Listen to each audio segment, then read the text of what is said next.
Денеска бев повикан во судот, затоа што КТС Јанева изразила некако сомнеж дека ќе ја напуштам земјата и дека нема да се појавувам во неа. Не знам дали некој во државата верува во такво нешто, дека ќе ја напуштам земјата и нема да се појавувам, но како и да е, се гледа дека специјалното јавно обвинителство прави чекори кои што се нарачани и дека тоа веројатно го посакува да се случи нивниот нарачател, кој што во неколку наврати изјави дека не ги признава македонските судови. Веројатно тоа е негова желба да заминам во земјата и да не се појавувам, но тоа ниту ќе го сторам, ниту е вистина, ниту пак ќе му исполнам таа желба. Знаете, живееме во еден период во кој што човекот кој што изјави дека не ги почитува судовите, односно дека не ги признава судовите во Македонија, свесен е за својот политички рейтинг, свесен е за големата неподршка што има од страна на граѓаните, свесен е дека изборите наближуваат и дека нема да може уште долго да ги одоговлекува, и преку контролата која што има врз луѓето во СЕО, се обидува да ги изрелативизира работите и да се обиде преку вакви апсурдни покани во судот, да и мене и моите соработници не прикаже исти или слични како него. Тоа се обиде и во текот на минатата година преку неговите пресконференции на кои што се објавуваа фабрикуваните материјали и не успеа. Потоа се обиде со тоа што издействува 100 дена пред изборите да има друг премиер за спроведување на избори, верувајќи дека на тој начин ќе дојде на власт, дека на тој начин ќе го промени мислењето на граѓаните, не го промени мислењето на граѓаните и сега се обидува на трет начин, на начин на кој што постојано ќе бидам повикуван заради апсурдни причини во судот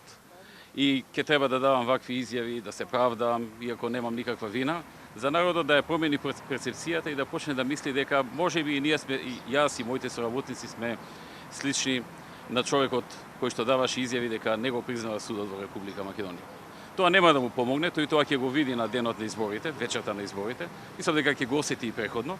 и ќе осети дека тера во погрешна насока, затоа што работите на изборите не одат на тој начин. Избори се добиваат со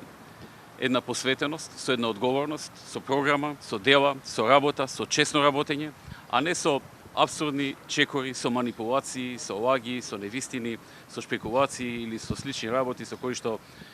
нашиот и мојот политички опонент се занимава во сиот изминат период. Че можете да очекувате дека во следниот период за разни апсурдни причини и мене и моите соработници ќе не повикуваат, вас ќе ви известуваат, да пристигнете тука, да земете изјава, вечерта да приготвите прилози, да правите дебатни емисии и така натаму, се со цел граѓаните да добијат некаква импресија дека можеби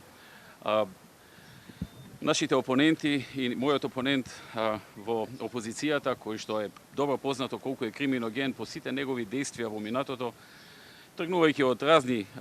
чекори кои што ги правеше и во случајот Глобал и со тендерите за своите роднини, пријатели и партиски активисти и подосна со случајот подкуп и така натаму, ќе се обидува да не прикажи нас преку вакви апсурдни канења на суд дека ние сме слични на него, меѓутоа и тоа нема да му успее. Граѓаните и народот ме познаваат мене повеќе од 10 години, добро ги познаваат и моите соработници,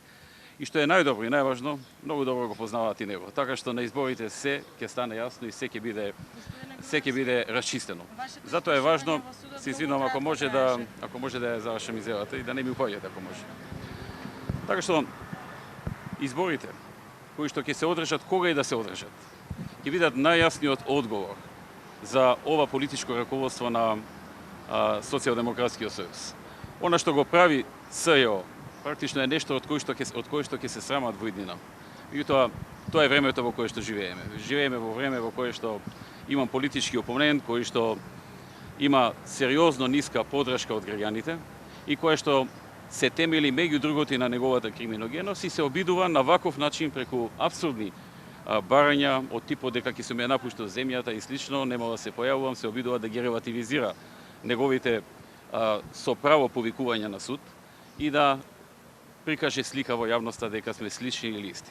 Ви благодарам. Ми беше задоволство. Вашето Благодарам, брзам да наставам во прашување многу кратко траеше, за тоа да ве прашаме.